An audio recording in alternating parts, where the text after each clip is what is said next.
I'm so sick of love. My heart aches, burns like fire, full of fury and regret. Guess it was a long time coming. Still, I cringe at the thought of ever loving again. Stressed, spasms up and down my spine. Don't want to hear another freaking love song so full of fluff and sublime.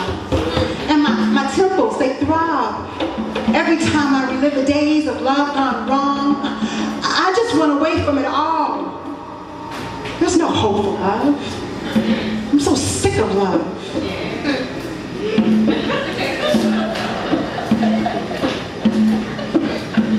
So it seems I had a breaking point. All right, I'd had enough. He just wasn't cutting it. He wasn't my father. He wasn't my friend's man. He didn't tell me I was beautiful all of the time. Maybe I wasn't. I don't know. All I knew it was time for me to leave. So I packed up myself and my 3 girls, and we found a cute little apartment, and I have to admit I was kind of excited about it. It would have been the first time I lived on my own. So I paid my deposit, and I just waited on the right time to let him know. I never left. I couldn't. Love wouldn't have it. And so I stayed. But the road ahead was a rocky road. Things were complicated. You see, it seems our relationship was going through somewhat of a paradigm shift. We were changing. He was actually becoming more of the man I had always wanted him to be. He was more patient. He was present. He spent more time with the kids.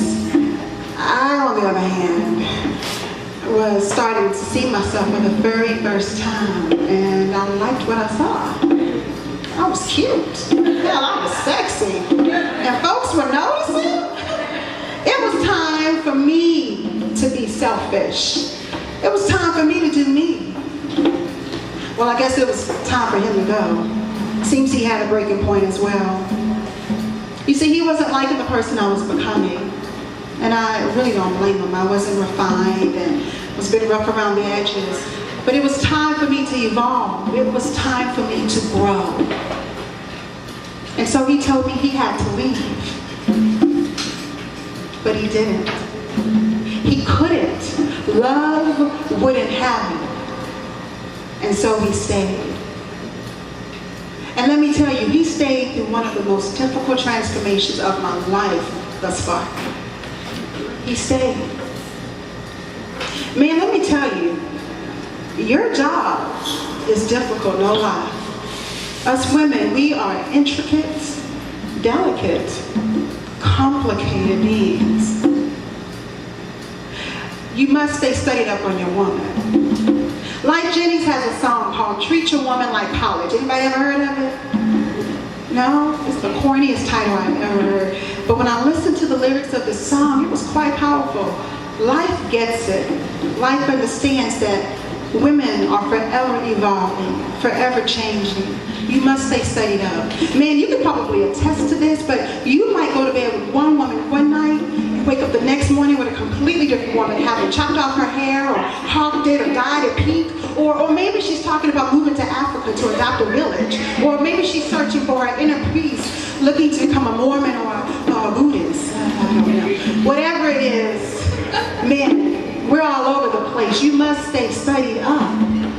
And don't mistake her evolving as necessarily meaning she wants to be somewhere else or with someone else. It may very well look that way. But as long as you are taking care of your business, supporting her dreams, reminding her how beautiful she is, reminding her that she is dynamic, reminding her how extraordinary she is, and more importantly, reminding her that you see her in all of her beauty, she ain't going nowhere. So now, man, I want you to do me a favor. I want you to look at your woman. And women, if you are here with your girlfriends, it won't hurt to share this message with each other as well. But men, I want you to look at your woman, and I want you to say, woman, queen, boo, whatever you call her. All right, so get it straight first. And then I want you to say, look at you looking all fine. Tell her that. Tell her. Oh, here. There you go. No. Then I want you to tell her, I want you to know that I see you. I can't hear anybody talking. Man, I want you to talk to your women. And I want you to tell them, I see you. Tell her, you are a beautiful, dynamic woman. I can't hear anybody. He's whispering over there. Go work. And tell her, I appreciate you and I love you. And you exemplify all that is beauty. You exemplify all that is beauty. Alright? Now women, I want you to look back at your man. Okay? Look back at your man. I want you to look him in his eyes. And you tell him, I know I've been trying to tell you this. Tell him. I've been trying to tell you this all the time. Men, you must know the subject that is your woman. Because I promise you, if you don't, there is someone in the back of the classroom or back of this club who is vigorously and eagerly taking notes. All right?